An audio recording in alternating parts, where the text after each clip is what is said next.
All right, we're at time. This is about the future of compute, serverless compute for notebooks, jobs, and pipelines. I'm super excited to talk about this.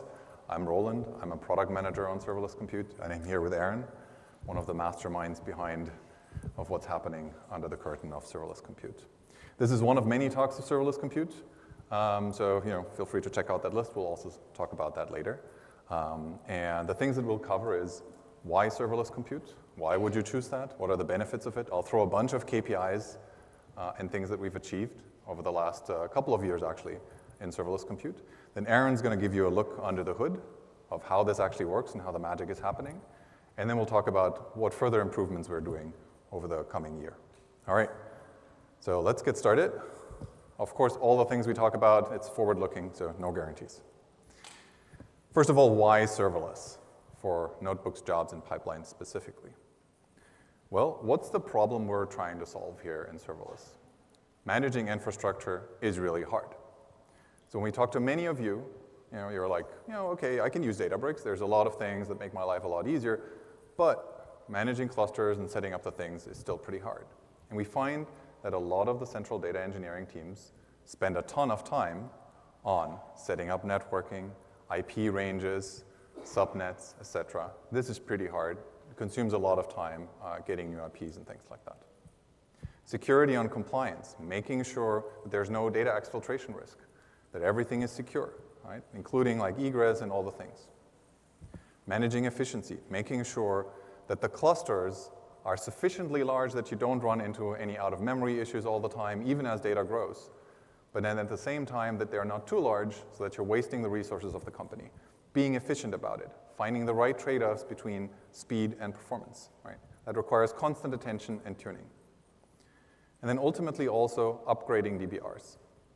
We've spoken to many of you, and we've heard numbers like up to 20% of the time of a central data engineering team is spent to just upgrading DBRs. And we launched 2 long-term supported DBR versions per year. So that's a lot of effort, right? And if you don't do that, then you're missing out on the latest performance improvements, meaning also you're missing out on a lot of cost savings you could be having. All right, those are the problems we're tackling with serverless compute. Because serverless compute automatically optimizes for those challenges. Serverless compute is simple. Instead of selecting individual infrastructure knobs, like cluster sizes, instance types, number of workers, you're selecting business goals. Do you want this to run fast or simple? And we'll see that in a second with screenshots and an example. We have strong cost governance. There's actually a separate talk tomorrow about that, where we'll deep dive into that, and I'll just touch on that in a bit as well. Serverless is very performant. It allows you to do fast execution. We have 5 to 10 seconds startup that we can achieve. We cache the environment, so you no longer need to install things. And it's maintenance-free. We automatically upgrade DBR versions for you. We have some great stats to show about that in a bit. We also automatically prevent any issues from running your workloads. Like you run into an out-of-memory issue, we automatically fix that and give you a larger machine. Right? So this is all built on this serverless compute platform that powers all of these products. All right, so let's go in a little bit more detail. How do we make it simple? I talked about choosing the business goal. Don't expect you to be able to read this on the left side, but this is the cluster form. This is very complicated. There's thousands of combinations you could choose here. So this is hard. Serverless makes this very simple. Here, serverless is the default. It's selected. The only thing that you need to choose is, do you want this fast or do you want this efficient? These are the performance goals, and then we continuously optimize towards those performance goals for you. This is how it looks like in practice. On the right side, you see a screenshot of the right side panel of a job where you can select this performance optimized mode. And when you select that, we give you, a warm pool of machines under the hood, and we start it really quickly for you. And that means if you choose performance, we're typically twice as fast than a classic cluster. But if you don't choose that, then we run standard mode. We know efficiency is more important for you than speed. And standard mode is up to 70% cheaper than performance optimized mode. And this has been in public preview for a bit. And I'm super happy to announce that actually this is GA now. So this is rolled out now. So it's pretty awesome, right? 70% savings right there. And then we talk about cost management. Cost management is also much simpler in serverless compute.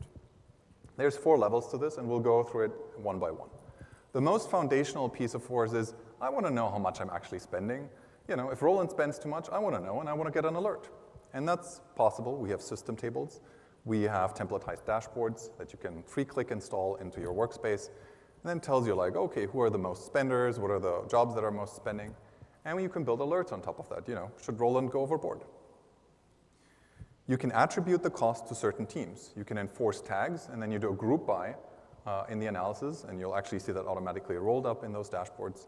And then you can say, how much did the finance team spend? And you can do chargebacks based on that. And then you might have people who are not writing the most sophisticated code, who are not like super experienced. And so you need to prevent accidents from happening that could cost you a lot of money. We already have infrastructure limits in place that limit the maximum amount of spend that you could have on a given workload for a given user. We also have timeouts now in place, and we will be starting to predict how much a query actually takes, and so you can shut that down or provide certain warnings for that user. And then the 4th thing that is coming, so that is work in progress, is choosing how much spend can actually be done on a per user, per hour basis. Right? So that's coming, and we'll talk a little bit more about in the future things. All right, throwing some comparisons and KPIs of what we've achieved here at you. So fast startup and execution. In Classic, this was 4 to 6 minutes to spin up the cluster, you know, until you get it from the cloud provider and it's all ready, and you paid for that. And after it spun up, you had to scale it potentially up, took again time, then you have to spin it down again, so there's always like a bit of a lag. In Serverless, we bring this down to 5 to 10 seconds for interactive workloads. So it's really snappy. You don't need that all-purpose cluster around all the time anymore. And we typically achieve twice as fast execution. Environment caching. So in Classic, you had all of these init scripts. You know, typically, you would set up an init script on a workspace basis, and every cluster starting up in that workspace would have to, you know, download and install all of the libraries. So that took a significant fraction of the actual execution time, and you had to do it every single time you would start up that jobs cluster. And then it's also really hard to manage, like, okay, I've got an analyst team, they need this environment, there's another team that needs another environment. It's pretty hard to manage that on a per team basis. In Serverless, we've introduced this concept of an environment. Think about this as like a requirements TXT. We analyze that, we download all of the libraries that you need, we install them, so yeah, we still have to do that one time, but then we take a snapshot and cache that. So every subsequent run, every subsequent user that uses that environment can load that from cache. And that happens in seconds. No download, no installation required. So that's pretty awesome too. And that reduces, particularly for smaller workloads, significantly the run duration. Automatic infrastructure selection. In Classic, you had to use this form that I showed before. It was pretty complicated to see which cluster, which instance type I should choose, right? And you had to manage that over time. And then data volumes grew, and still you would get paged in the middle of the night. You would get an out-of-memory issue, this workload's not running. You had to go in there, you had to fix that, find out what's the next cluster that I should choose, what's the configuration to fix the issue, and then rerun everything. You had to manually choose trade-offs between cost and performance. In Serverless, we do this all for you. There's a bunch of advantages here. We pick the infrastructure for you, and when we see, hey, you're running out of memory, we automatically give you a larger instance. We can fail over when there's stock outages from the cloud provider to other instance types that are compatible with your workload, because we have all of that history, right? How much memory did you need and all the things. And so what we actually see is the success rate is much higher on serverless. We have 89% fewer outages on serverless compute than we observe on classic compute. And that's just purely for the fact that there's a lot of things we can automatically remedy and that we can shield you from certain cloud exposures. So serverless compute is actually our most stable compute product. All right, and then we talk about versionless. This one's pretty awesome. So as I mentioned before, we have these LTS versions that we roll out, the DBRs, the runtimes. There's typically 2 per year. And you have to upgrade to those DBRs to take the benefit or the advantage of all of the new improvements that come with it, that come performance, that come cost benefits with it. And that's a lot of effort.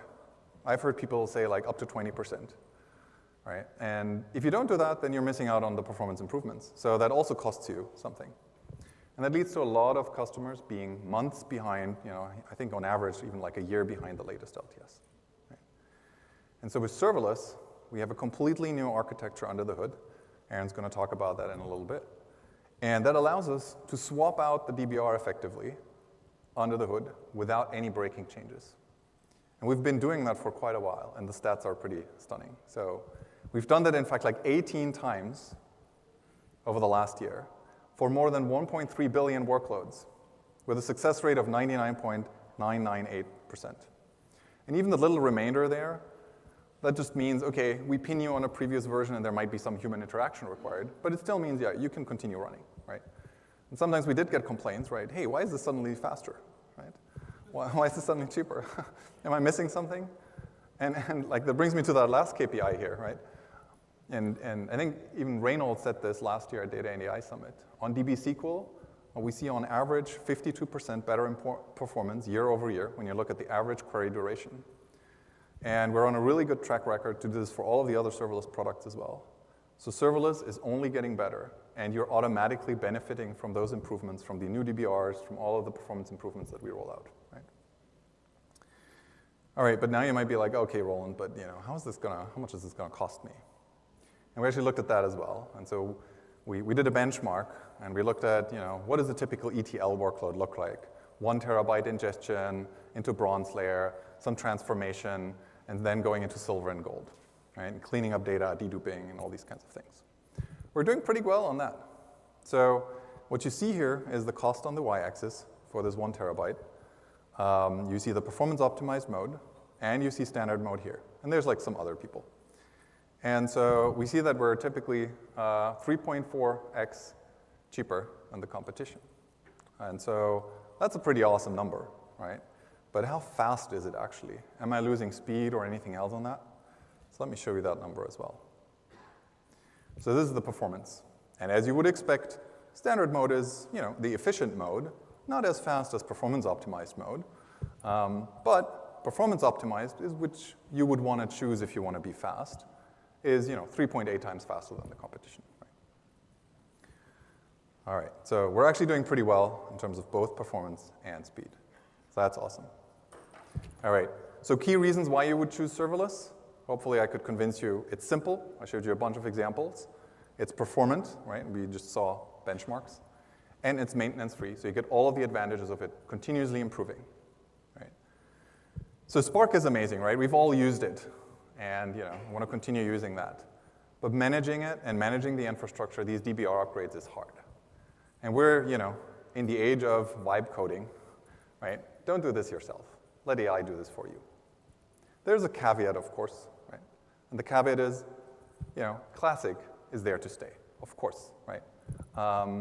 We know there's a lot of workloads out there that need to have root access, that have like very specialized structures that are migrating from somewhere else. Classic is here to stay. It's our most configurable and our most compatible product, right? So no worries there, right? With that said, I'll hand it over to Aaron, who's going to show you what's under the hood. Oh, and there's like lots of customers that this too. Customers like it too. Yeah, customers like it too. It's like, most important thing. Yeah. Cool. So yes, now I want to talk a little bit about like what makes this problem hard, and how do we solve these problems? Like, well, I can do that. I can create some warm pools. I can make things spin up and spin down quickly. So obviously, there's a lot that goes into building serverless. There's the warm pools. There's how we manage the number of clusters, the size of clusters. How do we implement versionless? It's one of the hardest problems. For this talk, I'm going to focus specifically on these two parts of the problem, which are very core to the engine. We're at Data AI Summit. We often talk about Spark. These are very Spark-centric problems. So since the very first version of Spark, customers have had to manage clusters. That's within Databricks. That's outside of Databricks. And this has many configurations when I'm managing clusters, like what size to give to my clusters, how many VMs, what type of VMs, and that directly dictates the price and performance that I see. So there's a trade-off there. And also the number of clusters. Does every job get its own cluster, leading to some inefficiency? Do I bin pack interactive workloads, and does that start to cause reliability issues? So these are all things that people have had to forever configure. So in serverless, we took as one of our primary goals not to require users to configure these infrastructural knobs that result in clusters. And so how do we solve this? Well, 3 parts, and I'll just talk through each of them briefly. So the first is Spark Connect. The second is gateway, managing the number of clusters. And third is our autoscaler, managing the size of those clusters. So probably people have heard of Spark Connect. It's a fundamental innovation within Spark itself. It's probably the biggest architecture change we've ever made to open source Spark. In the traditional Spark model, if you've run a lot of Spark programs, you're probably familiar with this. There's this idea of a driver, which is the head node of a cluster, and executors, which are the workers that do the distributed processing. But the one key thing you may not have intuited is that there's this customer application, like your code, right? The Python code or Scala code that you're running. And in traditional Spark monolith, that would actually run on the same VM, the same machine as the driver. It would be co-located with the driver. That was a core architectural assumption. And that kind of works, but you might imagine that, well, what happens if my app uses a lot of memory or uses a lot of CPU or have multiple applications packed on the same cluster? This can cause reliability issues, things to crash, things to become slow, and then the entire job fails. So this was a core limitation within Spark with this tight coupling between the application and the cluster. So Spark Connect, which is available in open source, so it's just part of Spark, is a change in how this architecture works, where now the REPL, the application, is there on the left-hand side, and it communicates to the driver over gRPC. And so this means that queries are now the unit of submission, as opposed to the low-level like Py4j, RDD kind of language. And so this core innovation is kind of the baseline, is a fundamental building block that we need to now start to decouple applications and compute and really build more reliability seamlessly. So given that we have that layer of RPC that we can separate the applications, the first thing we did is introduced a layer of indirection, the first topic of any computer science lecture. So we built a Spark Connect gateway. An application, the way it works is an application comes, they say, hey, I want to use Spark. They talk to the gateway says, aha, let me give you a cluster. There's no other cluster in this workspace. And that creates like this kind of dotted line between this app and the cluster. That's the Spark Connect connectivity. So requests will be sent from the app to the cluster. Another application comes in, the gateway says, okay, actually I have enough room still on this cluster. So I'm gonna go ahead and assign you to the same cluster. And then finally, maybe some large application comes in. Maybe we know from the history or by looking at the query that's incoming. And so we actually grant it its own cluster. And so this like kind of smarts, this is intelligence of trying to figure out when to spin up clusters and when not. May sound trivial, but it's actually a core complexity. And I want to just spend 1 minute on that point of like, well, why do we actually need more than one cluster? Why can't you just have a single cluster for everyone? So even ignoring potential reliability issues, I want to give an explanation that relies on how there's a fundamental efficiency versus predictability trade-off when you talk about multi-clustering. And that everyone has to deal with this today, implicitly or explicitly, and then we have to try to solve it in serverless. So here I have on the screen 5 worker nodes. Each worker node can do one task at a time, part of a single cluster. And in comes a request. That request is a single query. It's the green request, like a notebook or a job. And that query needs 3 workers for some period of time. So it's parallelizable. It uses most of the cluster. While it's running, there's enough space so other queries come in and something else comes in and runs, and then maybe by minute 5, everything is quiesced and all the queries have completed. So in this case, the green query finished within 4 minutes. So what we could do is we could sort of isolate those slots, those workers, for the green session, so that if the green comes back, it gets them back and it can run really quickly. That would be creating a separate cluster, essentially. But this is the shared cluster case, so those slots are free for anyone to use. And indeed, in the next minute comes the yellow session, and it actually is a very large query. And of course, everything is happy, except that green comes back and now observes that it can't use the whole cluster, and so it starts to queue. So we have to wait for yellow to finish over minute 10, and then these guys get scheduled, the first one finishes, then we have to wait. So at the end of the day, the green query took 7 minutes instead of 4. So if you think about that from an admin perspective, this was actually awesome. This query was highly utilized. Every one of those workers was almost always busy. But if you think about it from the user perspective, what they saw was that, well, sometimes I run it, it takes 4 minutes, sometimes it takes 7 minutes. It's like twice as slow. And so this is a core trade-off of how do you maximize efficiency while also granting as much predictability as possible.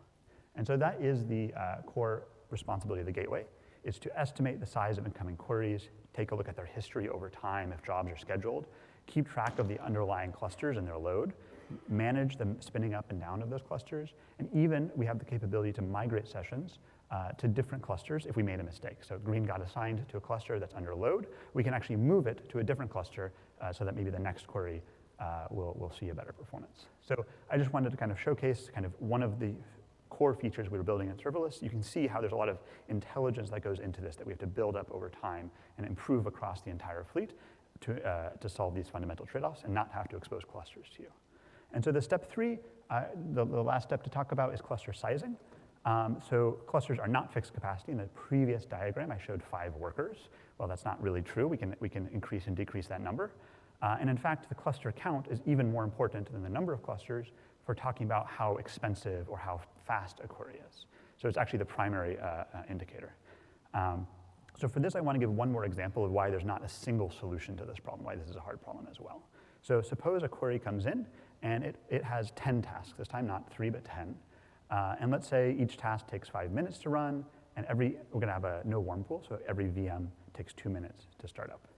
So in this case, let's say you're given this problem. Okay, 10 units of work come to you, each take 5 minutes. How many VMs, how many workers do you want for that query?